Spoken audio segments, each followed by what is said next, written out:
आप लोग क्लास 9 में पढ़े थे कि लिटमस पेपर क्या करता है, ब्लू लिटमस अम्ल के साथ कहाँ चला जाता है, मतलब ब्लू वाला लाल हो जाता है, मतलब नीला लिटमस पेपर लाल हो जाता है अगर अम्ल से अभिक्रिया करे तो।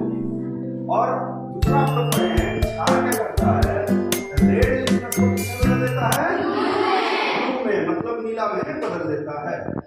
अब देखिए इस लिटमस पेपर का प्रॉब्लम यह है कि यह नहीं बताता है कि यह प्रबल अम्ल है अथवा प्रबल क्षार है। इसको सॉल्व करने के लिए एक दूसरा आया जिसे हम लोग कहते हैं पीएच पेपर, या इसी को कहते हैं यूनिवर्सल इंडिकेटर। इसी को कह देते हैं यूनिवर्सल इंडिकेटर। Universal indicator. तो यूनिवर्सल इंडिकेटर क्या है या पीएच पेपर क्या है, तो इसे समझिए, रंगों का मिश्रण होता है, यह कई रंगों का मिश्रण होता है जो अलग अलग पीएच मान पर अलग अलग रंग प्रदर्शित करता है। 0 पर अलग रंग प्रदर्शित करेगा, 1 पर अलग करेगा। इसी तरह पीएच मान जो होता है 0 से 14 तक होता है। तो यह 0 अलग अलग पीएच मान पर अलग अलग रंग प्रदर्शित करेगा। अतः हम लोग पहचान सकते हैं कि किसी विलयन का, किसी यौगिक का पीएच कितना है, पीएच कितना है। हम लोगों ने डिस्कस किया कि पीएच पेपर क्या होता है। एक पेपर है जिसमें हम लोग क्या करते हैं, यूनिवर्सल इंडिकेटर को यूनिवर्सल इंडिकेटर एक सॉल्यूशन है जो कि कई रंगों का सॉल्यूशन है, मिक्सचर है। उसमें हम लोग एक पेपर, स्पेशल पेपर होता है, डीप करते हैं और सुखा लेते हैं, वही क्या हो जाता है, पीएच पेपर। तो पीएच पेपर और यूनिवर्सल इंडिकेटर एक ही है। जैसा कि बताया, यह क्या होता है, यह कई रासायनिक यौगिकों या रासायनिक रंगों का मिश्रण होता है जो कि अलग अलग पीएच मान पर अलग अलग रंग प्रदर्शित करता है। जैसा कि देखिए 0 पर क्या करता है, ये डार्क रेड, 0 पर बिल्कुल डार्क रेड। फिर क्या हो जाएगा, 1 पर रेड हो जाएगा, 2 पर पिंक हो जाएगा, 3 पर ऑरेंज होगा, 4 पर लाइट ऑरेंज हो जाएगा, 5 पर येलो हो जाएगा, 6 पर लाइन ग्रीन करेंगे, मतलब हल्का ग्रीन, ठीक है। इसके बाद हो जाएगा आपको 7 पर बिल्कुल कैसा हो जाएगा, ग्रीन हो जाएगा, 8 पर डार्क ग्रीन हो जाएगा, और एकदम ग्रीन से ये ब्लू की तरफ शिफ्ट करने लगता है। उसी कलर को हम लोग कहते हैं टर्कोइज करके कहते हैं, जो कि एकदम मतलब ब्लू की तरफ ये शिफ्ट करते रहता है, ग्रीन वैसा कलर होगा। फिर क्या होगा, 10 पर ब्लू हो जाएगा, पेल ब्लू मतलब लाइट ब्लू होगा।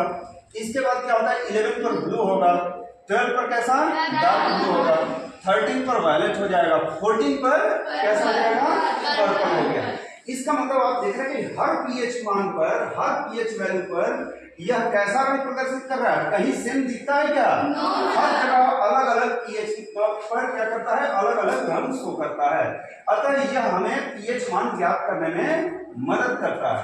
तो आज हम लोग एक एक्सपेरिमेंट करके हम दिखाएंगे, ठीक है। इसके बाद आप लोगों में से बारी बारी से आकर के टेस्ट करना है और बताना है कि इस विलयन का पीएच वैल्यू कितना है, इस विलयन का पीएच वैल्यू कितना है। तो हम लोग करके देखते हैं, ये आते हैं। और स्पेशली यहाँ पर देखिए हमने जो लिखा है, इसमें कई कंपनियों का जो पीएच पेपर देखिएगा उसमें कलर कई बार बदल देता है, तो ध्यान देना है। जैसे ये देखिए, हमें एक कंपनी का पीएच पेपर हमने लिया है, यहाँ क्या करता है, 0 से लेकर 14 तक अपना कंपनी कलर भी प्रदर्शित करता है, मतलब इन कलरों की अपेक्षा हल्की सी बदलती हुई रंग रहेगी तो भी वो क्या करता है, अपने स्क्रीन पर वो कलर दिखा देता है। तो हम प्रैक्टिकल करेंगे और करके मैच कर लेंगे, ये किस पीएच मान पर मैच करता है, वही उसका क्या हो जाएगा, पीएच वैल्यू। और विलयन ध्यान रहे कि आपको बहुत अधिक लेने की जरूरत नहीं है, कुछ बूंद हमारे लिए प्रैक्टिकल करने के लिए काफी होगा। तो हम लोग एक विलयन ले रहे हैं जिसका नाम है पोटेशियम हाइड्रोक्साइड का विलयन। पोटेशियम हाइड्रोक्साइड का विलयन लेंगे और एक पीएच पेपर ले करके हम एक्सपेरिमेंट करने जा रहे हैं। तो देखिए बच्चों, सबसे पहले ये आपको एग्जामिनेशन में भी पूछा जाता है कि प्रैक्टिकल कैसे करना चाहिए, तो जैसे हम कर रहे हैं वही आपका आंसर भी है, थ्योरी में भी पूछा जाता है। तो देखिए हमने क्या किया, यहाँ पर सिर्फ एक बूंद लिया, सिर्फ हमने एक बूंद लिया और देखिए इससे क्या हो गया, हमारा पीएच पेपर का रंग सेम है या बदल गया, बदल चुका है। तो अब हम क्या करेंगे, हम अपने से गेस नहीं करेंगे, हम ये स्ट्रिप लेंगे और स्ट्रिप की मदद से हम लोग क्या करेंगे, मैच करेंगे। तो देखिए यहाँ पर जब आप देखिएगा तो किससे मैच कर रहा है, इस साइड किसी कलर से मैच कर रहा है क्या, नहीं मैच कर रहा।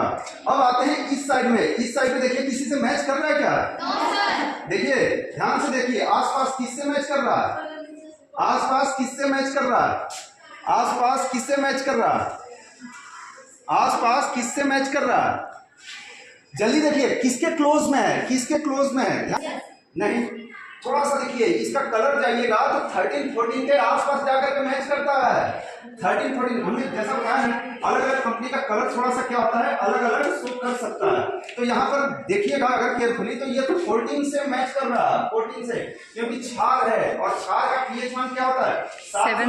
उसमें भी ये क्षार क्या है, सबसे प्रबलतम क्षार है, तो 14 पीएच मान भी होता है। और इसका कलर भी किससे मैच कर रहा है? 14 वाले से मैच कर रहा है। समझ में आया क्या? ठीक है, तो एक करके मैंने दिखाया। हमने क्या किया, एक बूंद सिर्फ ड्रॉपर के मदद से हमने लिया और एक बूंद डालते ही हमको कलर मिल गया।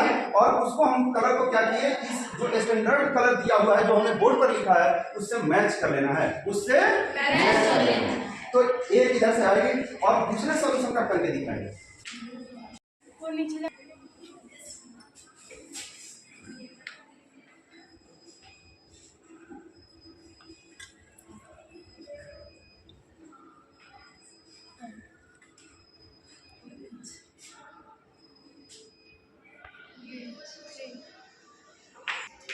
कितना पीएच मान आया? 3। तो देखिए एसिटिक एसिड, एसिटिक एसिड क्या है, दुर्बल अम्ल होता है। दुर्बल अम्ल होने की वजह से इसका पीएच मान 3 के आसपास आता है। इनका उत्तर बिल्कुल सही है, इनका पीएच मान 3 आया, ये बिल्कुल सही है। चलिए दूसरे आएंगे, चलो आ जाओ करके दिखाओ दूसरा। 12 आया, 12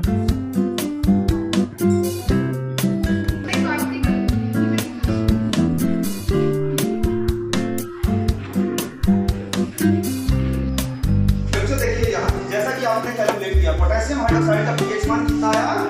14 आया। जितने क्षार होते हैं उनका पीएच मान 7 से ऊपर आना चाहिए, जितना ही प्रबलतम होंगे उनका पीएच मान बढ़ते जाता है। तो पोटेशियम हाइड्रोक्साइड प्रबलतम क्षार है, अतः इसका कितना है, सबसे अधिक कितना 14 आया। ठीक है, अभी अभी हम लोगों ने पीएच स्केल देखा था। अब देखिए क्या है, यहाँ एसिडिक अम्ल, यह दुर्बल अम्ल है, दुर्बल अम्ल है। तो दुर्बल अम्ल होने की वजह से इसका पीएच मान कितना आया? अभी अभी हम लोगों ने पीएच स्केल से कैलकुलेट किया, कितना आया?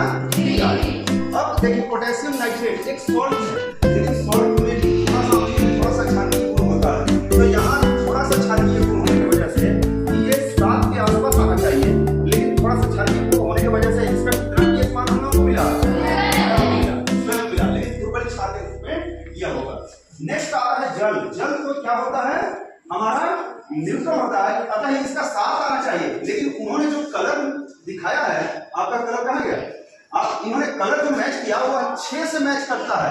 अब यहाँ ध्यान दीजिए, जब आपसे पूछा जाए तो आप कितना आंसर देंगे? 7 देंगे, लेकिन हम लोगों का यहाँ 6 के आसपास आया है। ऐसा क्यों, ये समझने की जरूरत है।